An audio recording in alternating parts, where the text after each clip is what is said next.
हम भगवान की इस गुरु पूर्णिमा महोत्सव शिव गुरु शिव महापुराण की कथा को श्रवण कर रहे हैं। कठिन से कठिन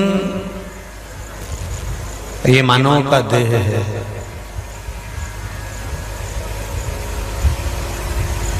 और उस कठिन से कठिन मानव के देह में अगर उसकी सरलता कहीं प्रकट होती है तो वह भगवान के भजन में है।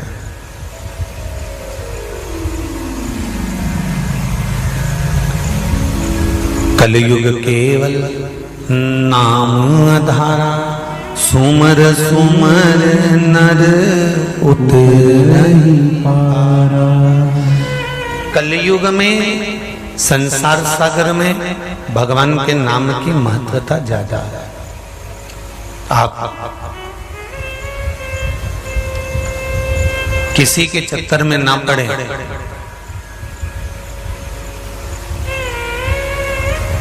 दुनिया के चक्कर में पड़ोगे तो परमात्मा तक कभी नहीं पहुंच पाओगे।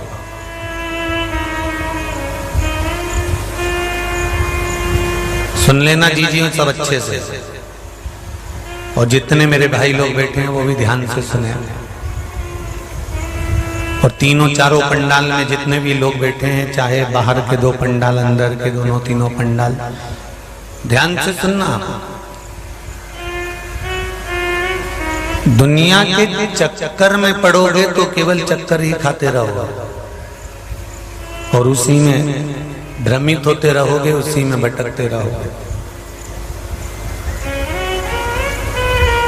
और एक बात, अगर शिव के चक्कर में पड़ गए, भगवान शंकर की शरणागति में पड़ गए, तो ये पक्का है कि बाकी के जो 84 लाख चक्कर हमें काटना है, उन चक्कर से हम मुक्त हो जाएंगे और उसकी शरण में चले जाएंगे।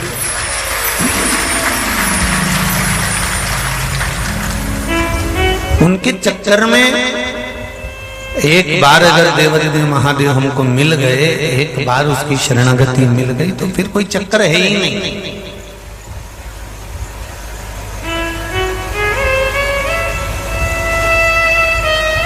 जब से देखा तुम्हें डमरू वाले, दिल हमारा ठिकाने नहीं है। जब से भगवान शिव का हम भजन कर रहे हो, जब से हम शंकर का स्मरण कर रहे हो, शिव भक्ति में डूबे हुए हो, शिव चर्चा में डूबे हुए हो, शंकर का अनुमोदन कर रहे हो, शिव तत्व को हम धारण कर रहे हो, तो ये निश्चित है कि तुम्हारा चित्त फिर कहीं और लगेगा ही नहीं।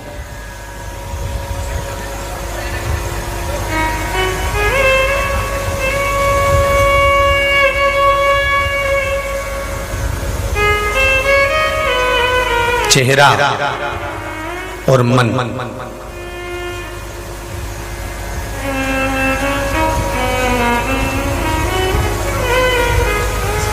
चेहरा और मन,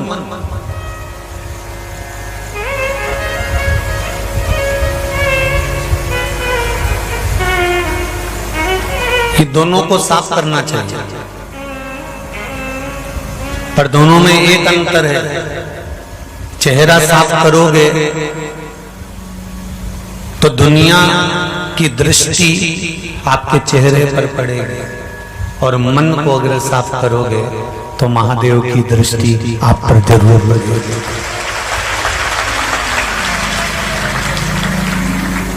चेहरा चमकेगा, चेहरा सुंदर लगेगा, तो जिस जगह से निकल कर जाओगे तो एक आध बार तो गाड़ी खड़ी कर कर कोई ना कोई देख ही लेगा। बोलो सही है कि गलत है? वो तो सीधी सीधी बात है। ये शिवपुराण अपने ऊपर लेकर चलना चाहिए कि हम अपने ऊपर जितना लेकर चलेंगे इसको, तो उतनी जल्दी हम परमात्मा तक पहुंच जाएंगे। इस शरीर से हमें समझना है कि परमात्मा कैसे मिलेगा।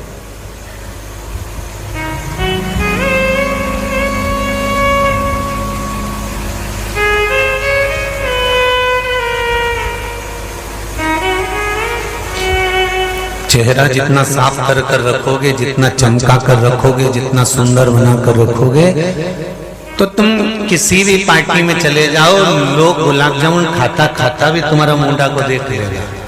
अगर चेहरा चमक रहा है, चेहरे पर सुंदरता है, चेहरे पर रौनकता है, चेहरा अगर तुम्हारा चमक रहा है तो दृष्टि पड़ेगी किसकी? संसार के लोगों को।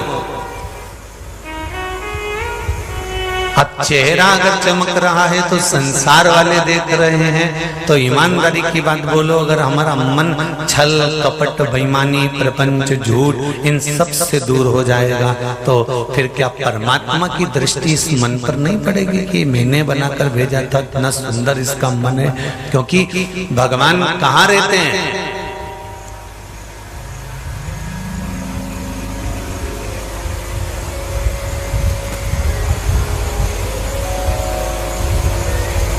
मंदिर में भगवान की मूर्त है। कहाँ? मंदिर में।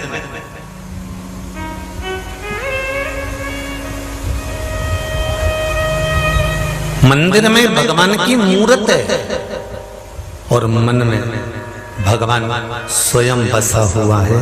इससे बाहर निकलना ही नहीं चाहता, इसको छोड़ना ही नहीं चाहता।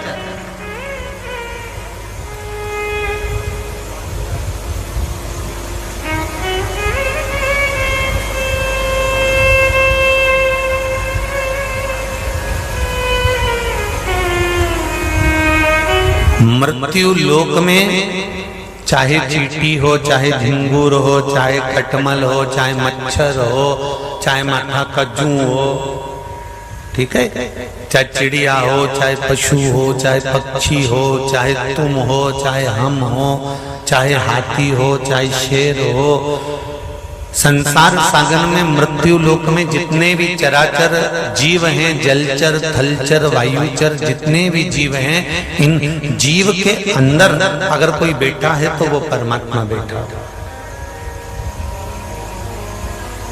सब में रब समाया है, सब में वो परमात्मा समाया है। अब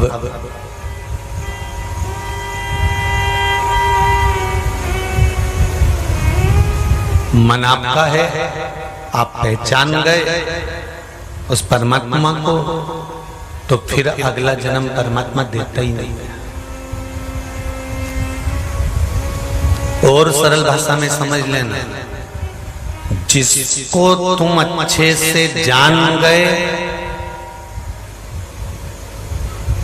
तुम जान गए कि ये इसमें का है, दूसरी बार तुम उसका मुंह देखना पसंद नहीं करो। बोलो सही है कि गलत है? चेहरा देखना पसंद नहीं करो कि ये इसमें का है, तो तुम उसका चेहरा नहीं देखो। जान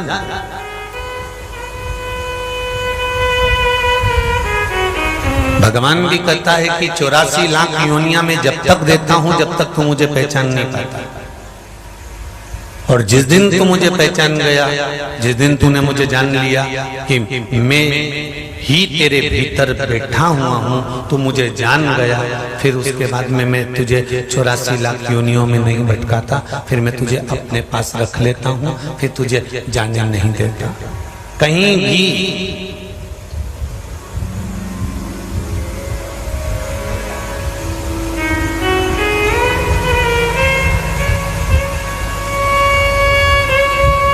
कच्ची केरी को, कच्चे आम को बहुत दिन तक अगर आपको संभाल के रखना है तो उसका अचार बना लो। क्या बना लो? अचार। केरी खराब होगी क्या? अरे बोलो जमते नहीं, बस समय समय पर जो अचार तुमने बनाया है तेल और मसाला डालकर, उसमें समय समय पर नमक की मात्रा बढ़ाते रहना और बर्नी को थोड़ा थोड़ा अरे बोलो जम के हिलाते रहना। अगर तुमने नमक और तेल की मात्रा बढ़ाते रहे उस बरनी में और उसको हिलाते रहे तो यह पक्का है कि वो केरी, वो कच्चा आम कभी नहीं सड़ेगा। 1 साल तक तुम्हारा अचार वैसा की वैसे ही पड़ा रहेगा। किसी किसी के यहाँ तो 2 साल, किसी के यहाँ 3 साल, किसी किसी का तो नींबू का अचार 8-8, 10-10 साल पुराना धरा की धरा ही रह गया और ऐसा अचार हो गया अब तो वो औषधि का काम करता है। तो वो अचार की बरनी में तेल, नमक की मात्रा बढ़ाकर उसको समय समय पर हिलाते रहो तो वो अचार अच्छा की अच्छा वो केरी बनी रहती है। परमात्मा ने जैसे आम के बगीचे में आम बनाया, कच्ची केरी बनाई और उसको संभालने के लिए तेल, नमक और हिलाने का बताया कि इसको हिलाना और तेल नमक डालते रहना तो केरी 1 साल तक तुम्हारे पास संचित रहेगी, अचार बना रहेगा। उसी तरह परमात्मा ने ये मनुष्य रूपी केरी भी बनाई और कहा कि सत्संग का तेल, भक्ति का नमक, सत्संग में जाकर इसको भी थोड़ा थोड़ा भजन में हिलाते रहना तो ये पक्का है कि ये भी संचित बना है। और तुम सब समझदार हो, जितने लोग आस्था पर सुन रहे हो, जितने फेसबुक यूट्यूब पर सुन रहे हो और जितने इस कुबेरेश्वर बाबा की पावन धरा पर कथा सुन रहे हो, तुम सब समझदार हो। ऐसा कोई भी नहीं है कि जिसमें समझ नहीं है। तुम इतने समझदार हो, जब भजन आता है तुम अचार की बरनी पूरी हिला देते हो।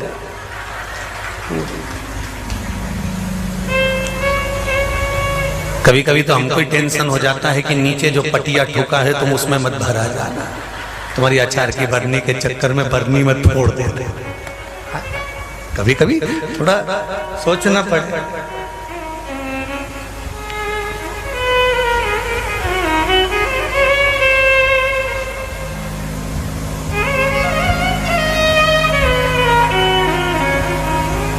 अब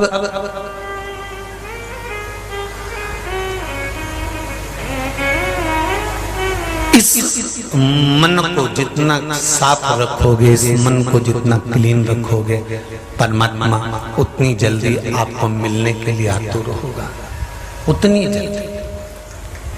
जिसके बारे में बहुत सुना जाता है, जिसके बारे में बहुत लोग फेसबुक, यूट्यूब पर या इंस्टाग्राम में या जो भी आप लोग चलाते हो, व्हाट्सएप वगैरह में बहुत लोग उसके बारे में कहते हैं, तो ऐसा मन में आता है कि एक बार जरा चल के तो देखें, एक बार मिल के तो देखें, एक बार जाएं तो सही।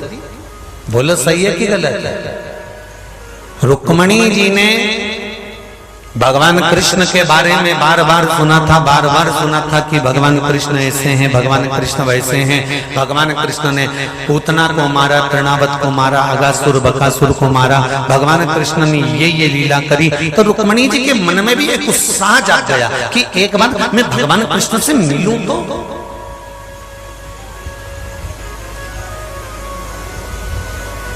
और रुक्मणी जी ने भगवान कृष्ण को अपना पति मान लिया, मन से, चित्त से।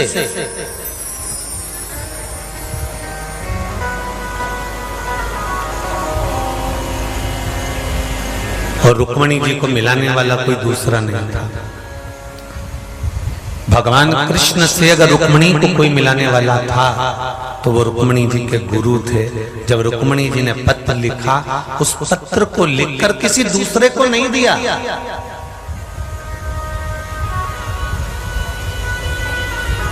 रुक्मणी जी ने पत्र लिखकर सीधे अपने सदगुरु के हाथ में दिया।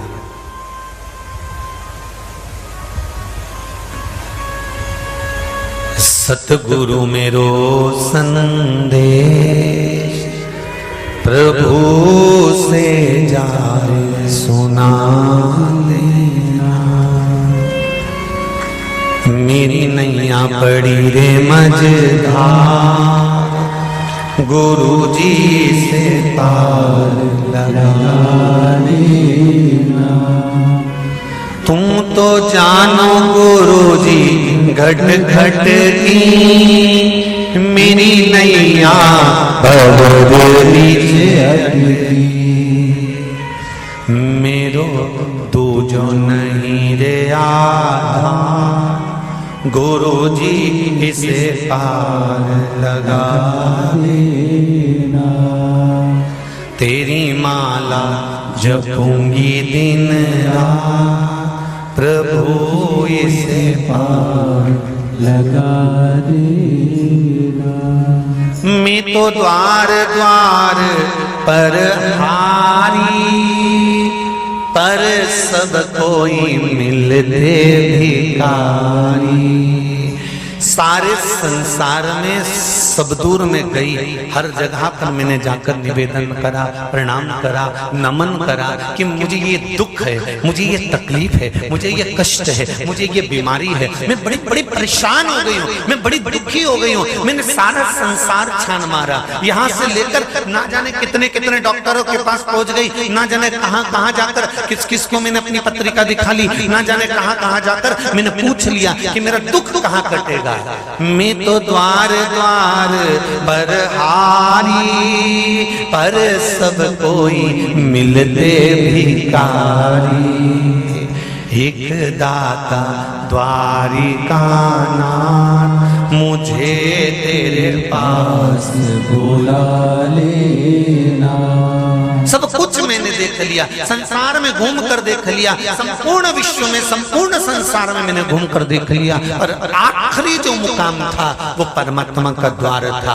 हमने बचपन गवा दिया, हमने जवानी गवा दी, हमने अधेड़ी गवा दी, हमारा बुढ़ापा आ गया, और बुढ़ापा भी एक दिन गवा देंगे, और मालूम पड़े अर्थी पर बंधेंगे, और बंध कर फिर उस शिव के धाम जाएंगे। मरने के बाद तुमको बांध कर लोग शमशान लेकर जाते हैं, वो शमशान नहीं है, जहां मेरा शंकर निवास करता है, वो शंकर का धाम है। बंद कर जाओ, उससे अच्छा है स्वतंत्र होकर जाइए शिव के।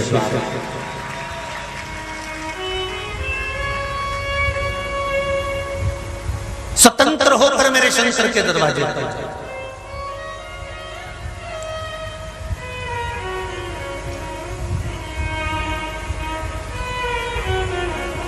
और जितना स्वतंत्र होकर तुम परमात्मा के दरवाजे पर जाओगे, उतना सुख पाओगे। यहाँ जितने लोग कथा सुन रहे हैं, और जितने फेसबुक यूट्यूब पर और आस्था चैनल पर सुन रहे हैं, जितने लोग भी सोफा पे बैठकर, पलंग पर बैठकर, कुर्सी पे बैठकर, दुकान पर बैठकर कथा सुन रहे हो, बहुत ध्यान लगाकर सुनना मेरी जीजियों, मेरे भाई। स्वतंत्र होकर हमें परमात्मा के दरवाजे पर जाना है, हमें दबाव में नहीं।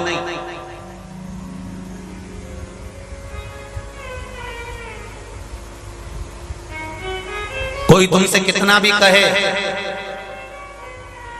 चल कुबेरेश्वर धाम, कोई तुमसे कितना भी कहे चल उज्जैन, कोई तुमसे कितना भी कहे चल वृंदावन, दबाव देकर अगर कोई ले जाए तो बिल्कुल मत जाना।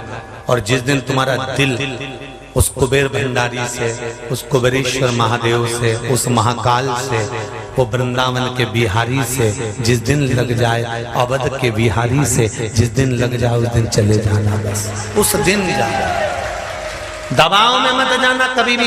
और सीहोर आने वालों से निवेदन है कि ना तो अभी मंदिर बना है और ना भी भगवान बैठे हैं, यहाँ तो निर्माण कार्य प्रारंभ है।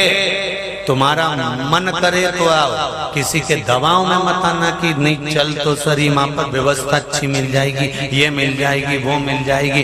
सीहोर वाला महाराज कोई व्यवस्था नहीं मिले तो तुम्हें क्या खाक मिले? तो तुम इस अंदाजे में मत आना कि तुमको यहाँ पर बहुत सुख मिल जाएगा। नहीं, एक सुख की गारंटी तो जरूर देता हूँ कि उसके दरवाजे आए हो तो यहाँ से जाने के बाद सुख तो वो देगा ही, ये निश्चित है। इसका तो पक्का है, इसका तो बिल्कुल ये पत्र होन बताते हैं कि ये निश्चित है कि वो सुख प्रदान करने वाला। अगर सुख नहीं होता तो इन पत्रों में कौन लिखता? आप इतने सारे आए हो, ना हम आपको जानते हैं, ना आप हमें जानते हो, केवल टीवी चैनल के माध्यम से, शिव कथा के माध्यम से, परमात्मा के भजन के माध्यम से, परमात्मा के स्मरण के माध्यम से, एक लोटा जल के माध्यम से, एक बेलपत्र, एक चावल के दाने के माध्यम से आप और हम एक दूसरे को जानते हैं।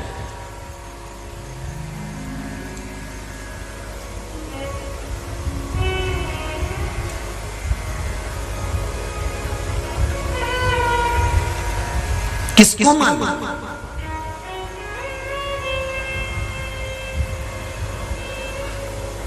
फूल के बगीचे में इतने सारे फूल लगते हैं, कुछ ही फूल होते हैं जो भगवान के चरणों में जाते हैं। बाकी के फूल तो हो सकता है कि कोई चुनाव जीत गया हो तो नेता के गले में भी पहुंच जाते हैं। कई फूल तो कोई मर गया उसकी अर्थी पर भी चले जाते हैं। कई फूल तो कोई वैश्या के जूड़े में भी चले जाते हैं। कोई फूल तो कहीं सेजों पर भी चले जाते हैं।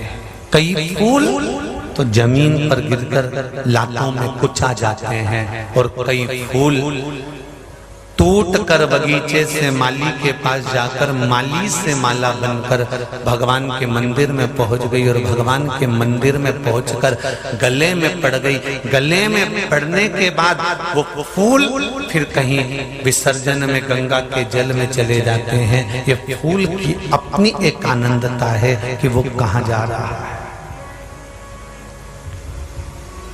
संग अच्छा करना, जिस दिन तुम्हारा संग अच्छा होगा, जिस दिन तुम्हारा सत्संग अच्छा होगा, समझ लेना कि तुम वही फूल हो जो अच्छी जगह पर पहुंच गए।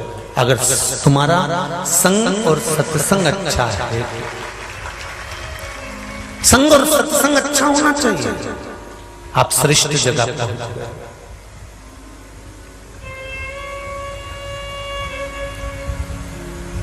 एक भंवरा घूम रहा था, गोबर में कीड़ा पड़ा हुआ था। आज भंवरा गोबर पर जाकर बैठ गया। गोबर के कीड़े से भंवरे की दोस्ती हो गई। भंवरे की दोस्ती हुई। भंवरे ने अपने गोबर के कीड़े से कहा, भाई कैसा है? बस बहुत बढ़िया। भंवरा कहता है तू कभी फूल पर नहीं बैठता? गोबर का कीड़ा बोला मुझे गोबर नहीं अच्छा लगता है। ओ बहुत बढ़िया।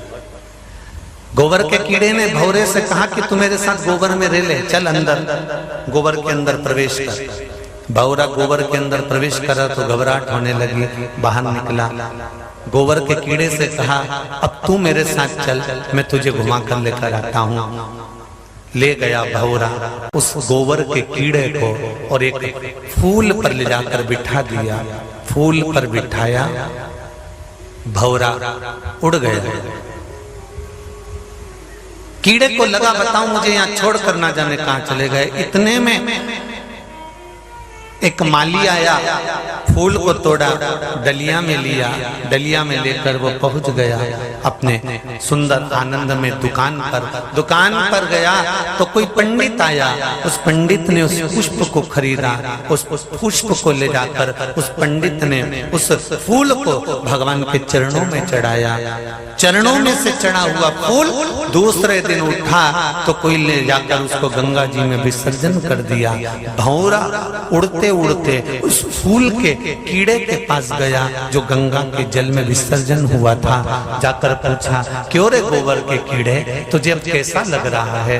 गोबर का कीड़ा कहता है मैंने तेरा साथ करा तो गोबर में से निकलकर गंगा के जल तक पहुंच गया। ये तेरे साथ का फल। गोबर में से निकलकर गंगा के जल तक जो तुम्हें पहुंचा दे, समझ लेना कि वो सत्य आनंद देने वाला है।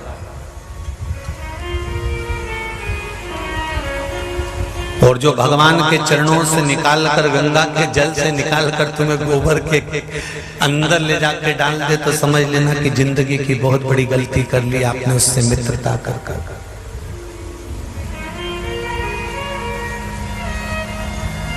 बंधनों से मुक्त होकर चलो।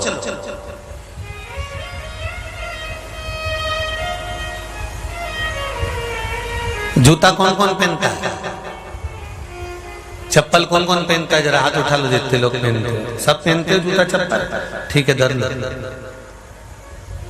कहीं का जूता चप्पल तुम पहन के चल रहे हो और वो जूता चप्पल कहीं से तुमको दबाए, जूते में पांव घुसा और प्रवेश करने के बाद वो आगे से दबे और दबे तो छाला कर दे, तो तुमको वो 2000 का, 3000 का, 5000 का जूता अच्छा लगेगा क्या?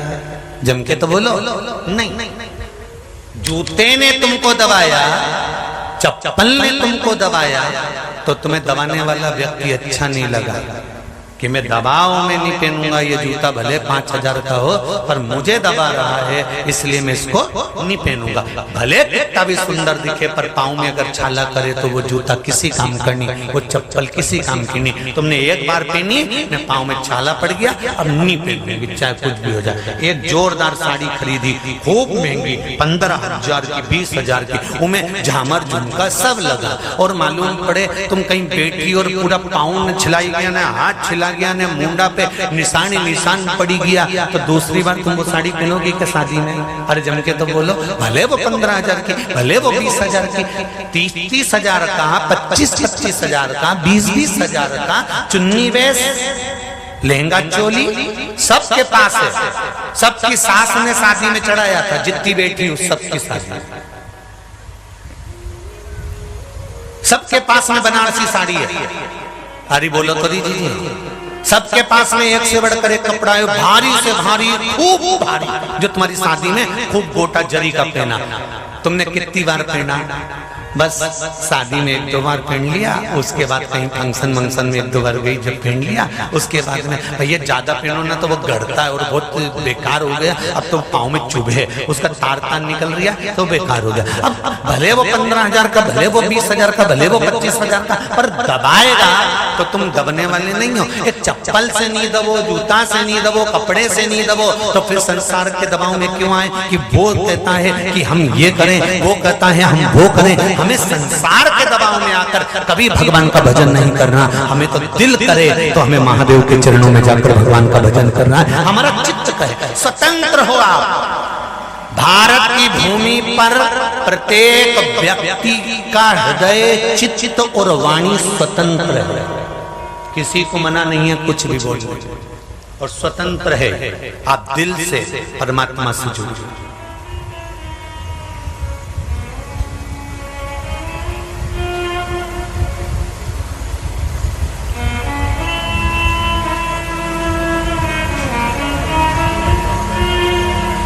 पहले की विद्या गुरु के घर की और आज की विद्या गुरु के घर की, दोनों में अंतर है। पहले की विद्या स्वतंत्र होती थी। ये जितने लोग पढ़े हैं ना, यहाँ पर बैठे हैं और जितने आस्था चैनल फेसबुक पर कथा सुन रहे हैं, कभी जितने बुजुर्गों से आप मिलोगे, जितने बड़ों से आप मिलोगे, उनसे पूछना कि तुम्हारी मम्मी तुमको दोस्ती थी क्या पढ़ने के चक्कर में? तुमको मारती थी कि तुम्हारे माता पिता? तुमको डांटते थे कि तुम्हारे माता पिता पढ़ने के लिए? नहीं, पहले पढ़ने की भी स्वतंत्रता था कि गुरु के घर में तुम पढ़ने के लिए जा रहे हो, विद्या अध्ययन करने के लिए जा रहे हो, किसी सदगुरु के दरवाजे पर जब तुम विद्या अध्ययन करने जा रहे हो तो वहां तुम्हारी स्वतंत्रता है कि तुम कितने प्रेम से पढ़ सकते हो। आज के जमाने में विद्या भी दबाव की हो गई, विद्या में भी दबाव।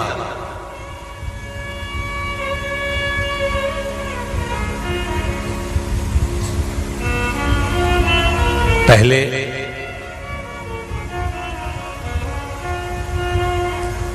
गुरु गृह पढ़न गए रघुराय, अल्पकाल विद्या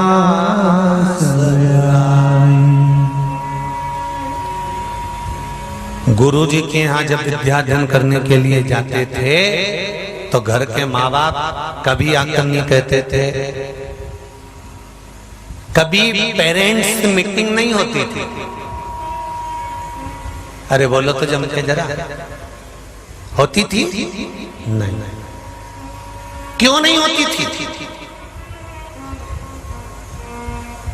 पहले के जमाने में पेरेंट्स मीटिंग क्यों नहीं होती थी? क्या पहले के लोग पढ़ते नहीं थे? अरे बोलो तो जम के। आज के छोरा छोरी और पहले की डोकरी बूढ़ी अम्मा, इन दोनों को बिठा दो और दोनों को हिसाब दे दो।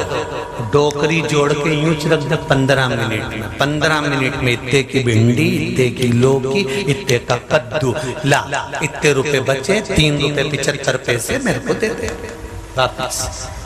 और वो पहले मोबाइल निकालेगा, फिर उसमें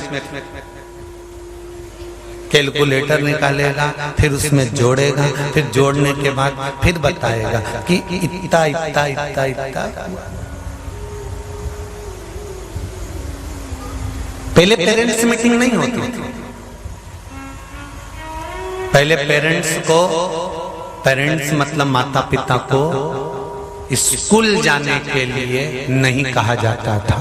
पहले माता पिता को स्कूल जाने की अनुमति भी नहीं होती थी। क्यों? ऐसा क्या था कि पहले पेरेंट्स मीटिंग की जरूरत नहीं होती थी। पहले घर के माता पिता गुरुकुल में नहीं जाते थे।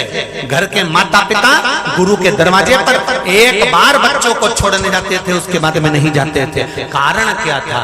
क्योंकि पहले एक कारण था, जो गुरु होता था वही माँ होती थी, जो गुरु होता था वही पिता होता था, जो गुरु होता था वही शिक्षक होता था, जो गुरु होता था वही सतगुरु होता था। वो माता का प्रेम भी देता था, वो पिता का प्रेम भी देता था। जो बच्चा पढ़ने आता था उसकी शिक्षा का पूरा जवाबदारी उस गुरु की होती थी। इसलिए पेरेंट्स मीटिंग की जरूरत नहीं होती थी।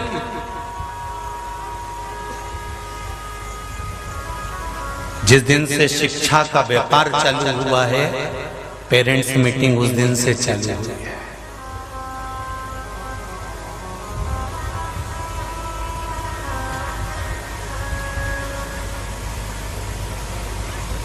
पहले गुरु के घर में पढ़ते थे तो सेठ बनते थे। जम के बोलो जरा, क्या बनते थे?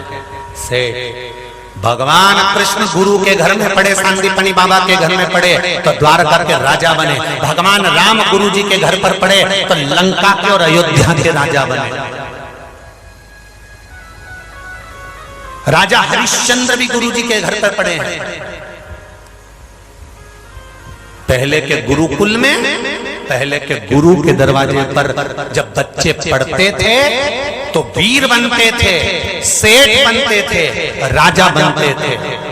और जब से ये अंग्रेज आए और उन्होंने अपनी शिक्षा पद्धति लागू करी अंग्रेजों ने, तब से लोग सेठ नहीं बनते, गुलाम बनते। क्योंकि अंग्रेजों ने सोच कर रखा था अगर इनको अच्छी विद्या मिल जाएगी, इनको भारत की भूमि के गुरुकुल की अच्छी अच्छी विद्याएं अगर इन बच्चों को प्राप्त होने लगेगी, अगर भारत की भूमि की अच्छी अच्छी विद्याएं भारत के इन बच्चों को प्राप्त होने लगेगी तो ये फिर राजा बन जाएंगे, फिर इनकी सत्ता चालू हो जाएगी, फिर ये कहीं कहीं युवराज बन जाएंगे, फिर ये कहीं पर अपना राजपाट स्थापित कर लेंगे। इसलिए इनको अगर गुलाम बनाना है तो अपनी अंग्रेजी पद्धति लाकर रखो। और अंग्रेजों ने अपनी विद्या लाकर रख दी, अपनी अंग्रेजी पद्धति लाकर रख दी। धीरे धीरे गुरुकुलों को नष्ट कर दिया। अंग्रेजी पद्धति में बच्चे पढ़ते हैं तो वो अंग्रेजों के घर के गुलाम बनते हैं। इसलिए आज भी पढ़ाई यहाँ करते हैं, अंग्रेजी पढ़ाई कर कर कहीं यूएसए चले जाते हैं, कहीं अमेरिका चले जाते हैं और वहां जाकर इन अंग्रेजों के फिर गुलाम बनते हैं।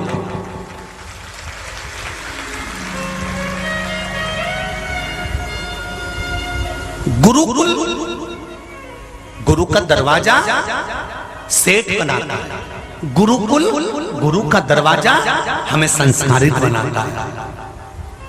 हमें गुलाम नहीं बना सकता कभी भी कोई गुरुकुल, कोई गुरु का दरवाजा। आप जितने लोग यहाँ कथा सुनने के लिए आए हो कुबेरेश्वर महादेव के दरवाजे पर, यही मानकर कथा सुनना कि कुबेर भंडारी तुम्हारा गुरु है। कुबेरेश्वर महादेव जितने आस्था चैनल पर सुन रहे हो, फेसबुक यूट्यूब पर सुन रहे हो, तुम ये मानकर कथा सुनना कि ये कुबेरेश्वर महादेव, ये महाकाल बाबा, ये ओंकारेश्वर, ये काशी विश्वनाथ, ये मल्लिकार्जुन, ये केदारनाथ, ये सोमेश्वर, ये नागेश्वर, ये 12 ज्योतिर्लिंग, ये कोई और नहीं, ये आपके गुरुकुल हैं, ये आपके गुरु के दरवाजे हैं। ये कुबेरेश्वर धाम नहीं, ये गुरु का दरवाजा है। और गुरु के दरवाजे पर अगर आप आए हो, 7 दिन अगर अध्ययन कर रहे हो तो ये मानकर चलना कि आप जिंदगी में कभी गुलाम नहीं बन सकते। आप वापिस सेठ बनोगे, वापिस अग्रणी बनोगे। आपको दुनिया का कोई व्यक्ति गुलाम नहीं बना सकता। अगर एक लोटा जल शंकर भगवान को समर्पित कर रहे हो, एक बेलपत्र शिव को समर्पित कर रहे हो, वापिस हमारे गुरुकुल की मर्यादाओं के अग्रसर हम चलते जा रहे हैं। हम वापिस अपने अग्रण्य भाव में भारत की भूमि के इस सनातन धर्म को आगे बढ़ाते चले जा रहे हैं। तो ये निश्चित है कि तुम कभी गुलाम नहीं हो सकते। तुम्हारे बच्चे कभी किसी के दरवाजे पर जाकर भीख नहीं मांगेंगे। अगर शंकर को एक लोटा जल चढ़ा है तो तुम वापिस वही सेठ बनकर बैठोगे। तुम्हारे घर में भी चांदी की थालियां होंगी और तुम्हारे घर में भी सोने की ईंटें होंगी, कमी नहीं रहेगा। वो तो दुनिया के लोगों ने शिव महापुराण को दबा कर रख दिया था, दुनिया के लोगों ने इन वेद और शास्त्रों को दबा कर रख दिया था, दुनिया के लोगों ने आज के समय में, आज भी अगर कोई पढ़े लिखे व्यक्ति से कह दो ना कि ये बेलपत्र खा ले, ओ राम कोई इन्फेक्शन हो गया तो जो डॉक्टर ने गोली दी और उसका इन्फेक्शन हो गया तो डॉक्टर पर विश्वास कर कर गोली खा गया और खाने के बाद बीपी ऊंचा नीचा हो गया तो चैन से गोली असर कर रही होगी, गोली असर कर रही होगी। और एक बेलपत्री खाने के बाद जरा सा मुंह छाड़ होए तो टेंशन में आ जाए, क्या पता क्या हो गया। सियोर वाले महाराज ने कहा था, हमने बेलपत्री खाई थी, हमने खाई थी, हमने ऐसा करा था। विश्वास करो तो शिव है और विश्वास ना करो तो भगवान भी नहीं है। फिर तो तुम अपने घर में भले और तुम्हारा काम ना बना। विश्वास करा, ये पर्चों में देखिए कितना कितना विश्वास का भाव लिखा है इन देव अधिदेव महादेव। मेरी जीजियों, मेरे भाई, नवयुवक बच्चे, बेटे बेटियों, बहुत सरल दिखता है मेरा देव अधिदेव महादेव। उसके तन पर कोई वस्त्र नहीं, उसके तन पर कोई आभूषण नहीं,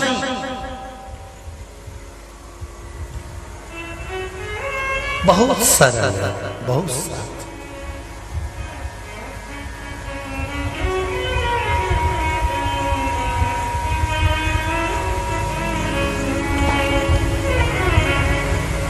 तन पर भस्मी रमाता है, उस भस्म का जरा सा भी भाग हमारे जीवन में अगर आ जाता है तो हमारा जीवन सार्थक हो जाता है।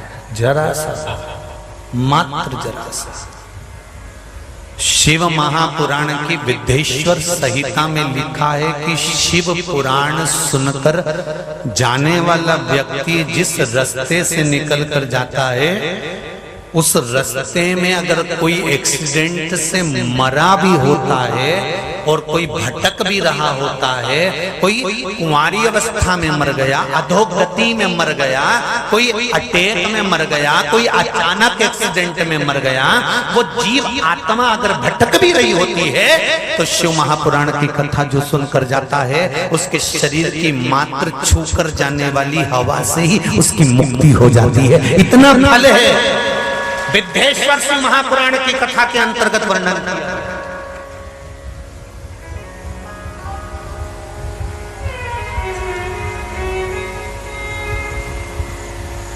एक बात पहले भी कही, आज फिर कह रहा है, तो मंदिर नहीं जा सकते ना?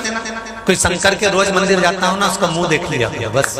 कोई शंकर का गुणगान करता हो, शंकर की भक्ति में डूबा हो, शंकर की शिव महापुराण में डूबा हो, शंकर के स्मरण में डूबा हो, जो शिव चर्चा में डूबा रहता, दिन भर उसके मुख से शंकर के सिवा कोई नाम ही नहीं निकलता, दिन भर तो भगवान शंकर का ही गुणगान करता हो, जो दिन भर शिव की भक्ति में डूबा रहता हो, उसका मात्र एक दीदार कर लेने पर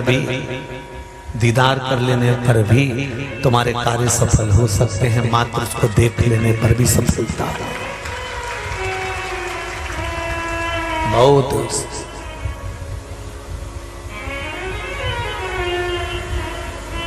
शंकर का भजन करने वाले का भी मात्र दीदार हो जाए, मात्र दर्शन हो जाए तो भी सुख प्राप्त हो जाता है, तो भी आनंद है।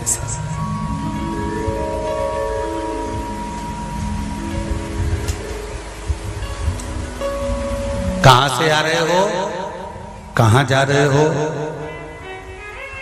कोई भूल से भी कह दे हम उज्जैन गए थे महाकाल की रज में, हम काशी गए थे विश्वनाथ की रज में, हम सीहोर गए थे कुबेरेश्वर बाबा की रज में, क्या लेकर आए हो?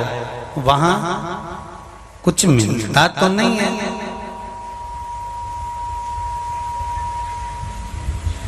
पर एक बात पक्की है कि उसके चरणों में जब धोख लगाई जाती है, प्रणाम करा जाता है, तो वहां की जो रज है, वहां का जो कंकर है, वो जब लगता है तब कुछ न कुछ देता ही है, ये निश्चित है, वो देता है।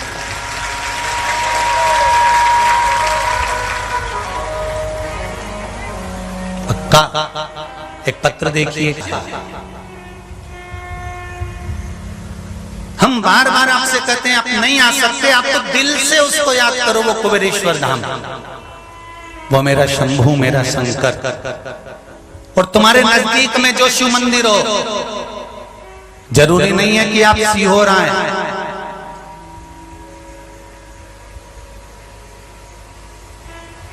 जरूरी नहीं कि आप सीहोर आए। यहाँ व्यवस्थाएं कहाँ, एक टीन शेड बना हुआ है, उसमें सब सो जाते हैं, हॉल बना है उसमें सो जाते हैं, थोड़ा थोड़ा व्यवस्था जो हो गई। इतनी व्यवस्था, और मंदिर बनाए, ये बाबा का धाम जो निर्माण का संकल्प है, वृद्धाश्रम गौशाला के निर्माण का जो संकल्प है, ये पूरा करें कि आप लोगों को रुकाने की व्यवस्था पूर्ण करें, ये बड़ा कठिन विषय हो। आप तो कथा में आए हो, कभी अचानक कभी यहाँ पर आना, जब कथा नहीं रहे तब भी आकर देखना। लगभग 20,000 से लेकर 30,000, 40,000, 50,000 लोग रोज प्रतिदिन भोजन करते हैं। आपसे तो हम केवल 21,000 रुपए आजीवन के जमा करवाते हैं, पर इतना व्यक्ति रोज प्रतिदिन, और यहाँ जो लोग रहते हैं आप उनसे भी पूछना, या भंडारा प्रसाद चलता ही रहता है। तो अब आपको ठहराएं कि आपको प्रसाद पवाएं, क्योंकि आसपास कोई दुकानें नहीं थी। अब तो बाबा की कृपा है कि मेला ठेला का समय तो लग गई, पर उस समय तो लोग सीहोर 9 किलोमीटर दूर जाते थे, कुछ खाना भी हो तो कुरकुरा भी नहीं मिलता था। केवल इस भूमि पर, जितनी भूमि पर यह बाउंड्री है और कुबेरेश्वर बाबा का जो धाम है, उतनी भूमि पर केवल बाबा ही रहते थे। आप बैठे रहो, पीछे से निकल गए। ये शिव है।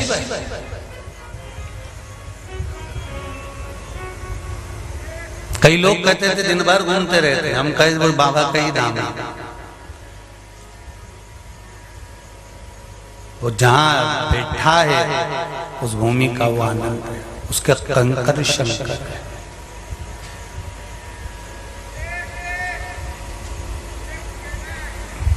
कुछ कहना है? इतनी दूर माइक कैसे जाएगा? चलो पहुंचाओ जरा जल्दी पहुंचाओ।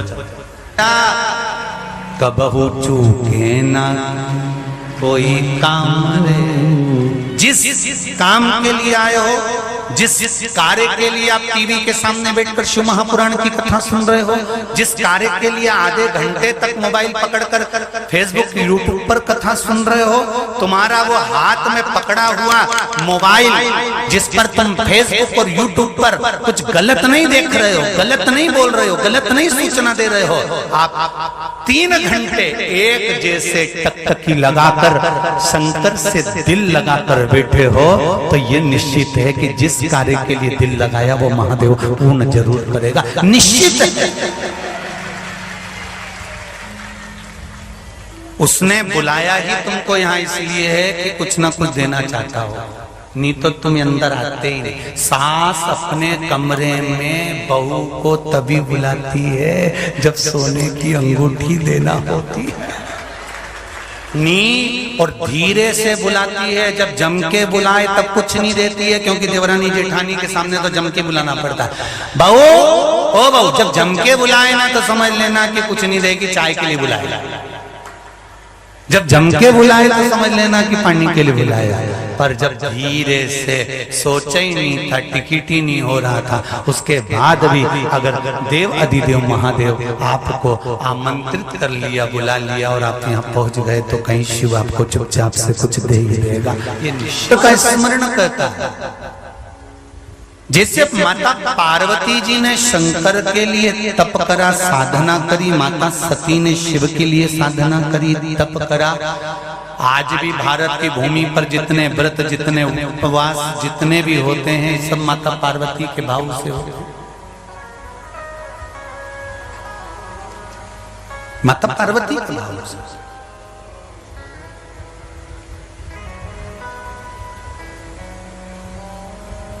जब हम बहुत समस्याओं से घिरे हुए होते हैं, कोई साथ देने वाला नहीं होता, तब शंकर के मंदिर में जाकर एक लोटा जल समर्पित कर हो तो ठीक, नहीं तो एक बेलपत्र शिव जी को समर्पित कर, बेलपत्र भी हो तो ठीक, चढ़ी हुई बेलपत्र उठाकर धोकर फिर चढ़ा देना, या उसके दरबार में, उसके द्वार पर बैठकर उससे दिल से कुछ कह देना, सुन लेगा।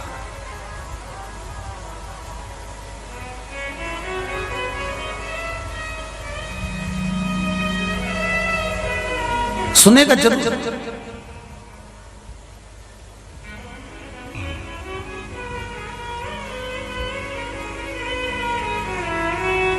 अब दिल से जब कहोगे सुनता। पार्वती जी का जन्म हुआ हिमालय राज के घर में, मैनावती के गर्भ से मां प्रगटी। उनको नहीं मालूम था कि शंकर की आराधना कैसे करते हैं। देवऋषि नारद गुरु बनकर उनको सिखा दिया।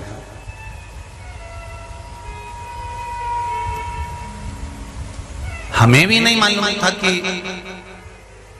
शिव पूजन कैसे करते हैं, पर गुरु बनकर कोई आपके जीवन में सामने आ जाए और आपको सिखा दे कि इस तरह से जल चढ़ाना है, इस तरह से दिया लगाना है, अशोक सुंदरी का स्थान कौन सा होता है, गणेश जी कहाँ रहते हैं जलाधारी में, कार्तिकेय का स्थान कौन सा है। जीवन भर हमने अपनी पूरी जिंदगी में ऊपर से जल टपकते देखा शिव जी के ऊपर, पर कभी हमको ये नहीं मालूम था कि ये जल है क्या, आखिर कौन है ये। तब हमें कथा से ज्ञात हुआ कि ये जया, विषहरा, शामली बारी, दौतली, देव, ये शंकर जी की 5 बेटियां हैं जो ऊपर से जल छोड़ती रहती हैं शिव जी के। हमको नहीं मालूम था कि शंकर जी की इतनी लड़कियां हैं, हमें नहीं मालूम था कि शंकर जी का स्वरूप क्या है, हमें नहीं मालूम था कि जल चढ़ाने का फल क्या है, हमें नहीं मालूम था कि काली मिर्च आदि हम शंकर जी को चढ़ाते हैं, गेहूं की बाली चढ़ाते हैं, हम शंकर को अरहर की पत्तियां चढ़ाते हैं। क्यों चढ़ाते हैं, उसका कारण क्या है।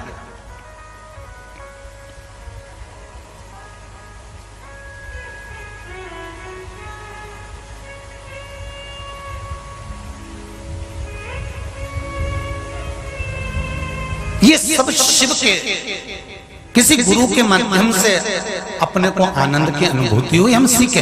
पार्वती जी मैया बचपन में, बाल्य अवस्था में जब माता पार्वती का जन्म हुआ, देवऋषि नारद ने आकर कह दिया इसका विवाह होगा तो नग्न पति मिलेगा, वेश धारण करने वाला, भस्मी लपेटने वाला, जटाजूट बांधने वाला, सब कुछ कह दिया कि इसको जो पति मिलेगा वो इस तरह का मिलेगा। तो मैनावती तो रो पड़ी, हिमालय राज ने कह दिया हम बेटी का ब्याह नहीं करेंगे, अपने घर में रख लेंगे, अगर ऐसा पति मिले तो किस काम का।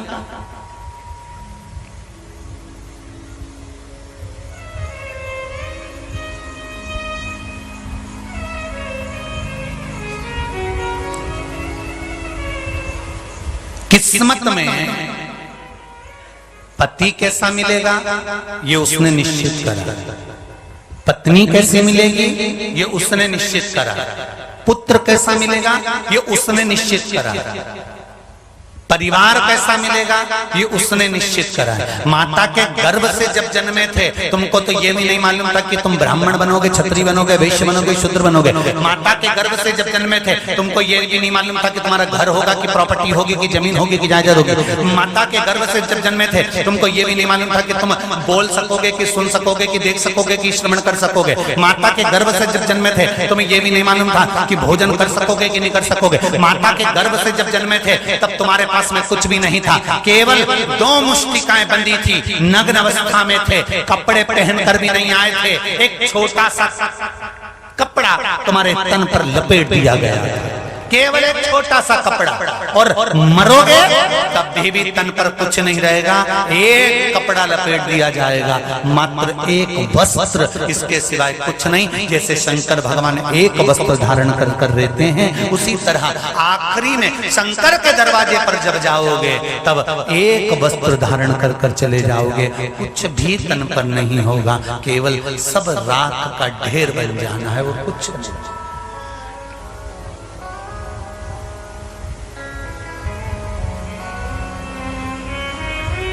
केवल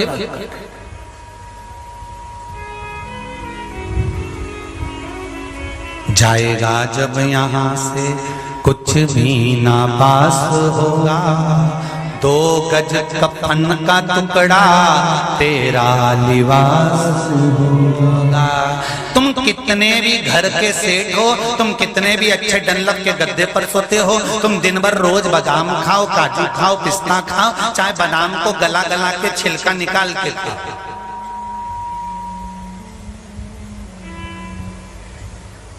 तुम कितने भी जोरदार हो जाओ, तुम्हारी बॉडी को कितनी भी अच्छे से रखो, पर जीजी और महाराज जीजा सब अच्छे से सुन, सब अच्छे से सुन, अंत में सब पड़ा रहता।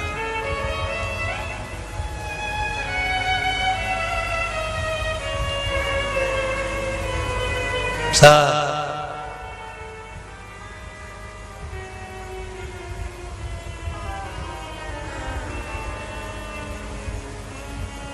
मुट्ठी बांधे आया जग में, हाथ पसारे जाएगा, क्या तू लेकर आया जग में, क्या तू लेकर जाएगा। पर एक बात जरूर है कि तू लेकर तो जरूर जाएगा, क्या? जो तूने शिव महापुराण की कथा सुनी है, जो तूने दान करा है, जो तूने पुण्य करा है, जो तूने सत्कर्म करा है, वो किसी दूसरे के साथ नहीं जाएगा, तेरे साथ जाएगा। भाग्य कर्म नहीं बदल सकता, तुम्हारा भाग्य कर्म नहीं बदल सकता, पर तुम्हारे द्वारा किया गया कर्म तुम्हारा भाग्य बदल सकता ही निश्चित है। वो कौन सा कर्म है जो हमारा भाग्य बदल सकता है? तो कहा एक लोटा जल, शंकर के मंदिर में जाकर ये कर्म करना प्रारंभ तो करो, आप भगवान का भजन करना प्रारंभ तो करो, आप भगवान की भक्ति में डूबना प्रारंभ तो करो, आप उसके ऊपर आश्रित होना प्रारंभ तो करो। जैसे एक छोटा सा बच्चा माँ के आश्रित चलता है, एक छोटा सा बच्चा अपने पिता के आश्रित चलता है, उसी तरह जैसे अभी वो पटना वाले भैया ने कहा कि क्या बाप और बेटा झगड़ा नहीं कर सकते? ये भीतर का प्रेम है कि आप बाप और बेटा का संबंध रखते हो।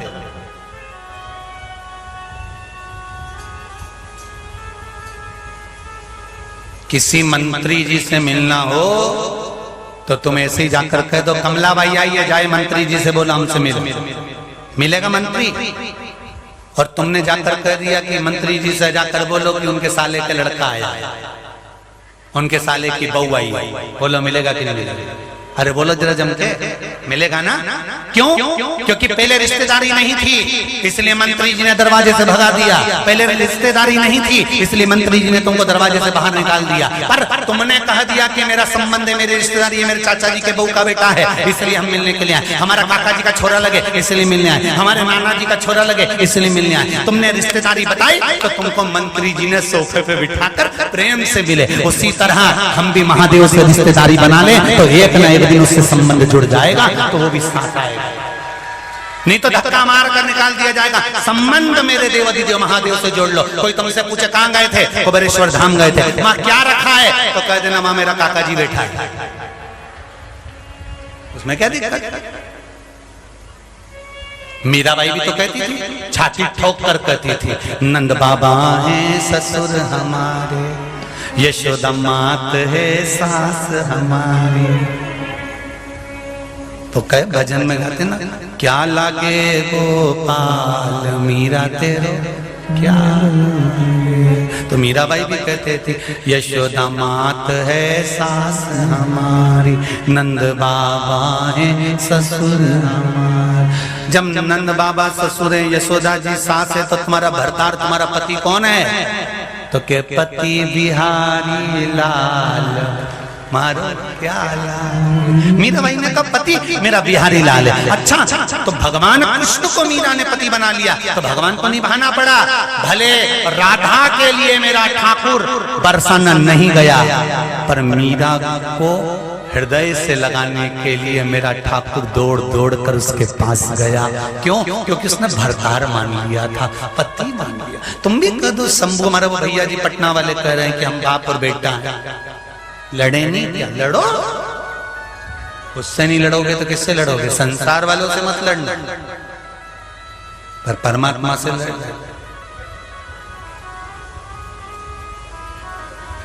लड़ो। एक बार पशुपति व्रत करा, नहीं हुआ काम, पहुंच जाओ शंकर जी के मंदिर में, जिसके मंदिर में तुमने दिया लगाया,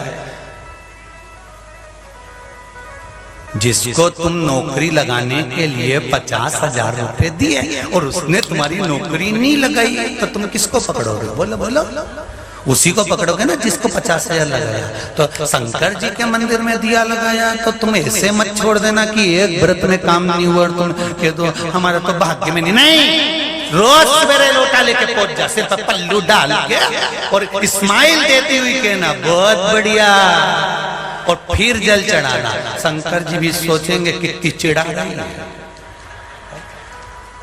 इसका काम नहीं हुआ ना।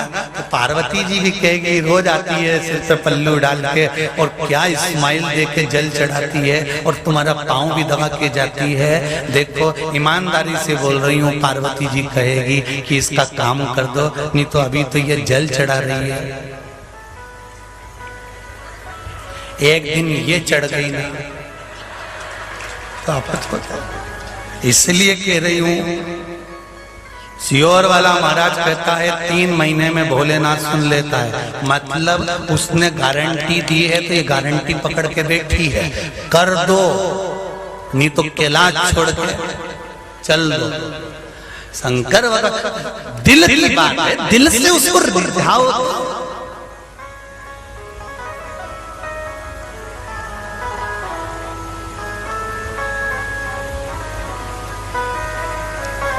कभी कभी हमारे कार्यकर्ता कहते हैं, फोन लगाकर, गुरुजी आज वो वाला कार्यकर्ता नहीं आया तो वहाँ भोजनशाला कौन संभालेगा, आज वो कार्यकर्ता नहीं आया तो वहां पर ये काम कौन संभालेगा। तो हम एक ही बात कहते हैं, वो बैठा है ना कुबेरेश्वर महादेव, वो दिन भर बैठा रहेगा क्या? भोजनशाला वो संभालेगा, काम वो संभालेगा। उसको याद तो करो, तत्पर खड़ा। सास दिन भर सोफे पर बैठकर मोबाइल नहीं चलाती, सास दिन भर अपने कमरे में फालतू नहीं बैठी रहती। जिस दिन तुम्हारे घर में जब सास देख लेती है आज मेहमान ज्यादा आ गए, तुम्हें तो चौके में जाने में देरी हो जाती है, सास सुबह से उठकर चौके में लग जाती है। वो सास है, तुरंत उठेगी, सबसे पहले चौके में लग जाएगी। उसी तरह मेरा देवाधिदेव महादेव है, उसको लगा कि तुम्हारे जीवन में दुख खड़ा हो गया, तुम्हारे जीवन में तकलीफ खड़ी हो गई, तुम्हारे जीवन में कुछ कष्ट आ गया। शंकर को जिसने गुरु मान लिया, शिव को जिसने गुरु मान लिया, मेरे कुबेरेश्वर महादेव को, मेरे महाकाल राजा को, मेरे उज्जैनी नरेश को, मेरे विश्वनाथ को, मेरे शंभू को, मेरे शंकर को जिसने गुरु मान लिया, तब गुरु ऐसे नहीं छोड़ देता। गुरु थोड़ा सा परीक्षा जरूर लेता है, पर फल उसके हाथ में देना रहता है, देता है, और इतना देता है कि फिर दुनिया के बोल बंद हो जाते हैं। फिर लोग सोचने लगते हैं ये कैसे हो सकता है, ये कैसे होगा। जैसे बहन जी ने कहा 10 साल तक डॉक्टर को दिखाया, सारे डॉक्टरों से इलाज करवाया, सब जगह जाकर सिर नवाया, पर संतान नहीं हुई। पर आखिरी में टीवी के सामने बैठकर बाबा से विनती कर जो संकल्प लिया, बाबा ने दिल से करा ना, हृदय तो लगाओ। केवल भीड़ बढ़ाने के लिए कथा सुनने मत आना कभी भी कुबेरेश्वर धाम। केवल भीड़ बढ़ाने के लिए कुबेरेश्वर धाम पर मत आओ। कुबेरेश्वर धाम पर भीड़ बढ़ाने की जरूरत नहीं है। कुबेरेश्वर धाम पर आए हो तो दिल लगाने के लिए आना। और यहाँ व्यापार करने के लिए मत आना, यहाँ पर व्यवहार करने के लिए आना, मेरे शंभू से जुड़ने के लिए आना। शंकर है यहाँ, उससे जुड़ना है हमको, उससे संबंध बनाना है हमको।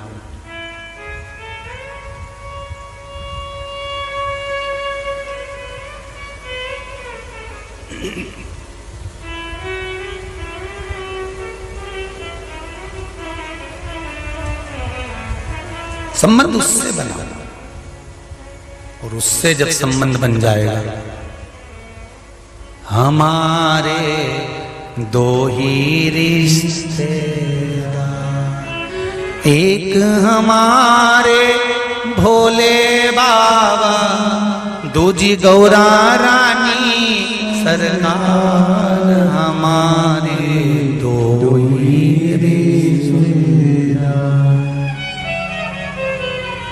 उसको गुरु मानकर वो सबका काम कर दे और तुम्हारा काम रह जाए। तुमने किसी को बताया ऐसा कर ले, उससे ये फल हो जाएगा, और उसका हो गया और तुम्हारा नहीं हुआ तो ढेर मत खोना, शंकर का मंदिर मत छोड़ो। ये नहीं कि 2-3 महीना चलेगा और चौथे महीने गायब हो गए, नहीं। एक बार अगर शिव का द्वार पकड़ लिया तो छोड़ना मत ही आखिरी तक। शंकर भगवान खुद कहेगा कि इसने द्वार नहीं छोड़ा है तो फिर मैं तेरा हाथ कैसे छोड़ दूं।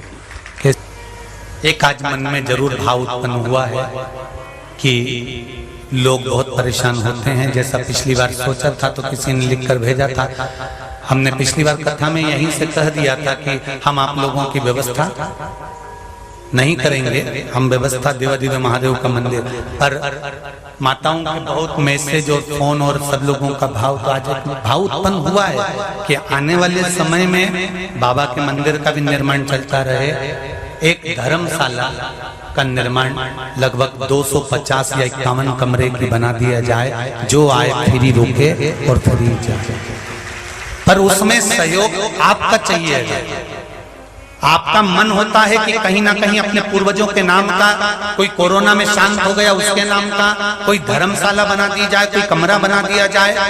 पर ऐसा कोई निर्माण कार्य आप सबका जब सहयोग मिलेगा तो 251 कमरे की धर्मशाला का निर्माण इस कुबेरेश्वर धाम में कहीं आसपास में हो जाएगा, जिससे आप लोग कभी भी आए, चाबी लें, आराम से अंदर जाएं, स्नान करें, सोएं, भोजन करें और दर्शन कर बाबा के धाम चले जाएं। आनंद का पाकर दर्शन कर कर अपने अपने घर का स्मरण करें, ऐसा प्रयास करा जाएगा। और शीघ्र अतिशीघ्र उसके लिए भी हम निर्मित करेंगे जैसा भी बाबा चाहेगा। तो कल भी हमने देखा कई लोग जमीन पर सो रहे थे, कोई खेत में सो रहा था, कोई कहीं सो रहा था। बड़ा लगता वो तो शंकर भगवान तुम्हारा साथ दे रहा है। आषाढ़ का महीना चल रहा है, जल वृष्टि का समय है, पर वो तो ना जाने देवादिदेव महादेव है। अभी एक वीडियो फेसबुक पर देखी थी कि जगन्नाथ जी की रथ यात्रा निकल रही थी और उस रथ यात्रा में भयंकर पानी गिर रहा था, पर जगन्नाथ जी की जब आरती हो रही थी तो जगदीश बाबा की उस रथ पर से पानी नहीं बरस रहा था, उसने वहां का पानी रोक रखा था। ये जगन्नाथ जी जी उसके लिए आज भी सनातन धर्म जीवित है, निर्मित है, आनंदित है। कोई कहते हैं कि भगवान कहाँ है, उसको दिखा देना चाहिए कि अपने भक्तों के लिए लाज रखता है हर पल हर घड़ी हर चीज। महाराज पार्वती मैया शिव जी का भजन करना प्रारंभ करती हैं देवऋषि नारद रूपी गुरु के कहने पर। देवऋषि नारद गुरु के कहने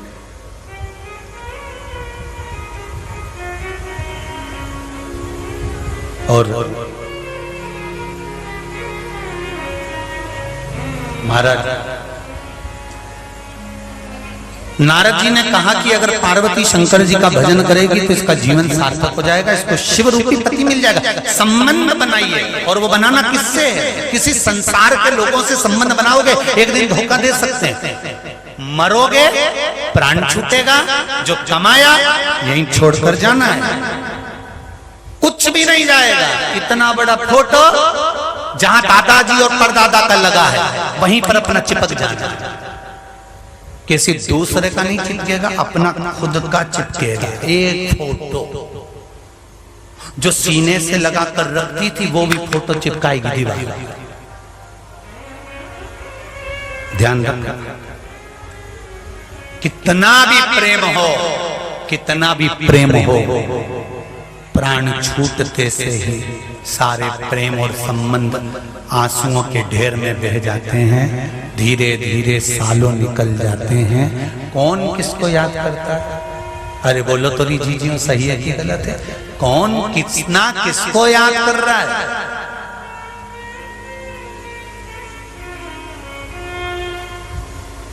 कोरोना में कितने मरे, कितने जवान की जवान चले गए,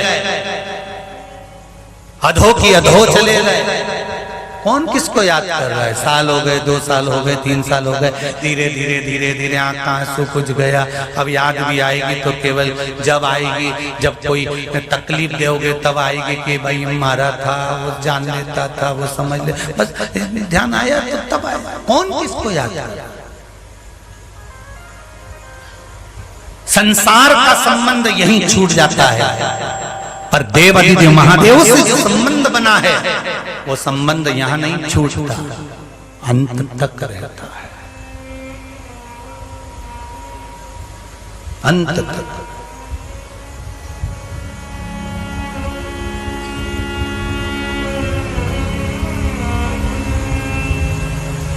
भगवान कृष्ण ने एक बहन बनाई थी जिसका चीर दुशासन ने खींचा था।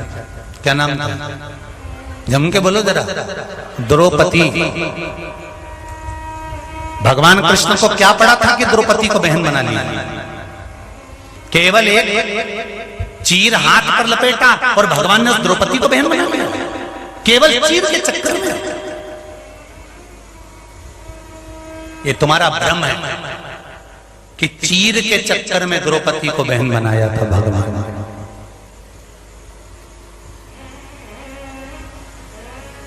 द्रौपदी को बहन क्यों बनाया था? सत्यभामा जी ने रुक्मणी जी से पूछा कि ये कृष्ण रोज कहां जाते हैं, तो कहा द्रौपदी के यहां जाते हैं। द्रौपदी के यहां क्यों जाते हैं? बहन है तो बहन से इतना प्रेम है कि दौड़ दौड़ कर चले जाते हैं। आज सत्यभामा जी ने कृष्ण से कहा, भगवान कृष्ण से, कि मैं भी द्रौपदी के साथ यहां चलूंगी तुम्हारे साथ। भगवान ने कहा चल, परमाद ननंद के घर में काम करना पड़ेगा, भाभी जाए तो काम तो करे, ननंद क्या कर लूंगी, चलो। पहुंच गई सत्यभामा। द्रौपदी केश सुलझा रही थी, बाल धोकर आई थी। भगवान कृष्ण ने कह दिया, द्रौपदी तुम्हारे बालों को सवारेगी सत्यभामा, बैठ जाओ तुम, कंगा इसको दे दो। सत्यभामा बाल संवारती है तो मन में सोचती है, इस द्रौपदी से तो आज पूरा बदला लेकर जाऊंगी। जो बाल में तेल लगाया और सत्यभामा ने बाल खींचा, बाल तोड़ते से ही उस बाल में से आवाज आई, हे कृष्ण। सत्यभामा ने सोचा ये आवाज कहां से आ रही है? उसने दूसरा बाल तोड़ दिया, इसको पूरा गंजा कर कर जाऊंगा। उसमें से भी आवाज आई, हे कृष्ण। तीसरा बाल तोड़ा, उसमें से भी आवाज आई, कृष्ण। थोड़ी देर बाद रुक्मणी जी आकर बैठी। सत्यभामा ने पूछा, जी मैं द्रौपदी का एक एक बाल तोड़ती हूं तो उसमें कृष्ण को पुकारने की आवाज क्यों आती है? भगवान कृष्ण पीछे से सामने आ गए। सत्यभामा, तुमने पूछा था रुक्मणी से कि कृष्ण दौड़ दौड़ कर द्रौपदी के घर क्यों जाते हैं? क्योंकि पूरी संसार में, मृत्यु लोक में केवल एक द्रौपदी ऐसी है जो 3.5 करोड़ बार मेरा नाम ले लेती है एक दिन में। 3.5 करोड़ रोम छिद्र मनुष्य के शरीर पर हैं। ये एक एक रोम को गिनोगे, हाथ पैर के एक एक रोम को गिन लेना, 3.5 करोड़ रोम छिद्र मनुष्य के शरीर पर हैं। क्यों दिए? 3.5 करोड़ बार एक दिन में भगवान का नाम निकलना चाहिए, कोई नहीं लेता। केवल एक द्रौपदी ऐसी थी जो 3.5 करोड़ बार भगवान कृष्ण का नाम लेती थी, इसलिए भगवान ने उसको बहन बनाया था, चीर के चक्कर में नहीं।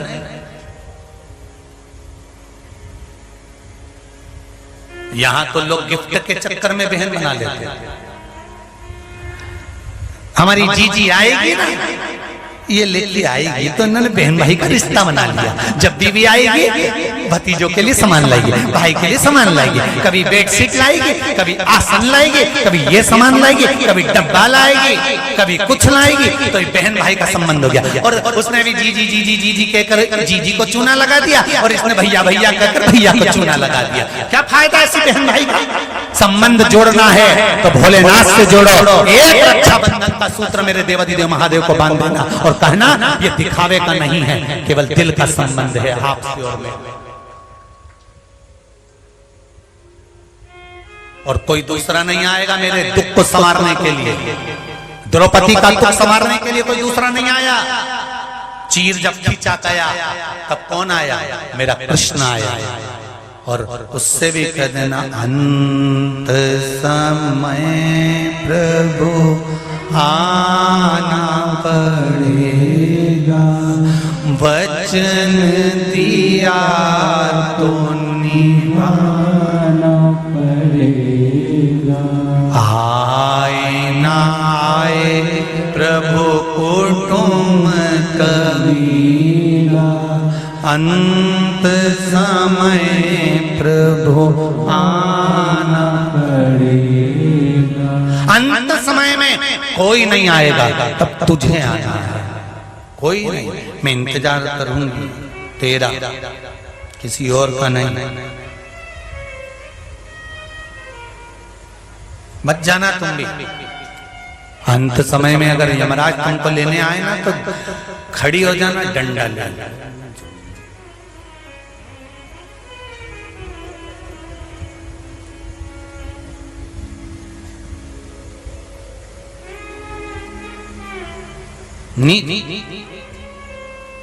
एक वो गीत गाती है ना माता, पहला संदेश हमारे ससुर जी का आया, जा डोकरा के साथ नी जाऊंगी, डोली रख दो।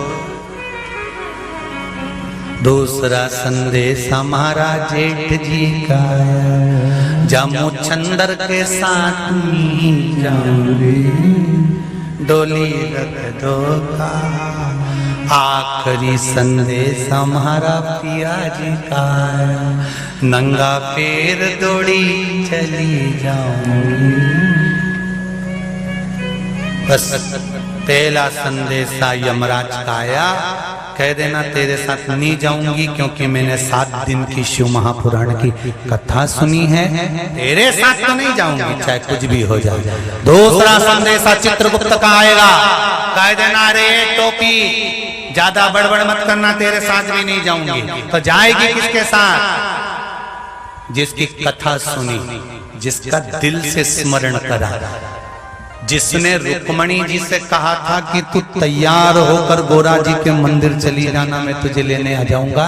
उसी तरह तुम भी कह देना कि मैं बस जाऊंगी तो व्हाइट कलर की टवेरा में जाऊंगी, नंदी पर बैठकर वो आएगा और मुझे बिठा कर ले जाएगा। बस उसी के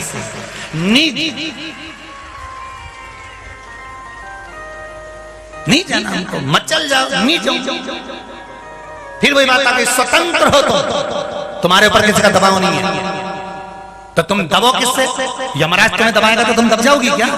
अरे बोलो तो, अगर बीमारी भी आ जाए, एक्सीडेंट भी हो जाए, कोई तकलीफ भी आ जाए, कोई दुख भी आ जाए और यमराज आकर तुम्हें घेरने लगे, याद कर लेना श्री शिवाय नमस्तुभ्यम, महामृत्युंजय मंत्र याद करो, पंचाक्षर मंत्र नमः शिवाय याद करो, षडाक्षर मंत्र ओम नमः शिवाय याद करो। कह देना यमराज फालतू की बात करना मत, मेरा संबंध मेरी रिश्तेदारी तो जानता नहीं है, मेरा संबंध बहुत ऊंचा है, बहुत रिश्तेदारी मेरे को तो जानता नहीं है, मेरी पहचान उज्जैन तक है, मेरी पहचान काशी तक। तू अभी जानता क्या मुझको?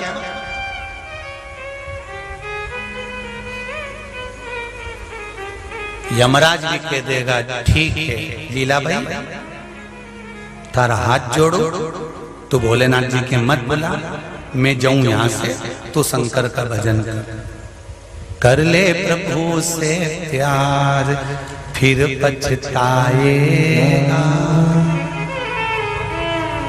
झूठा है संसार धोखा खाएगा।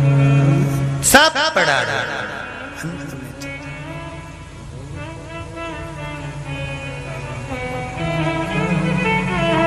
बड़ा।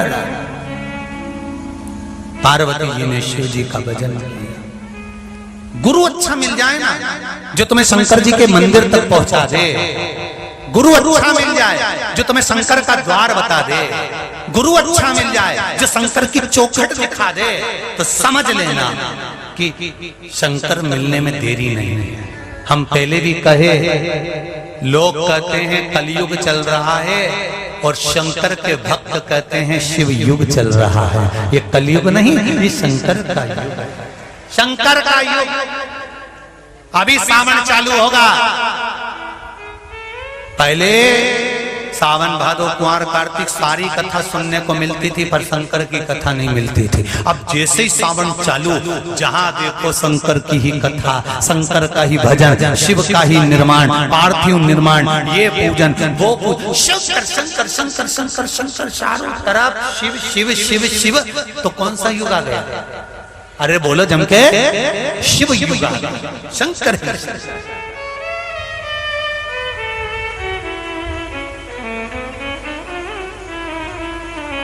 बस यही भाव भीतर। मेरे भोले तेरा सहारा है, मेरी नैया का तू किनारा है। पार्वती जी को देव ऋषि नारद रूपी गुरु मिल गए और नारद रूपी गुरु ने पार्वती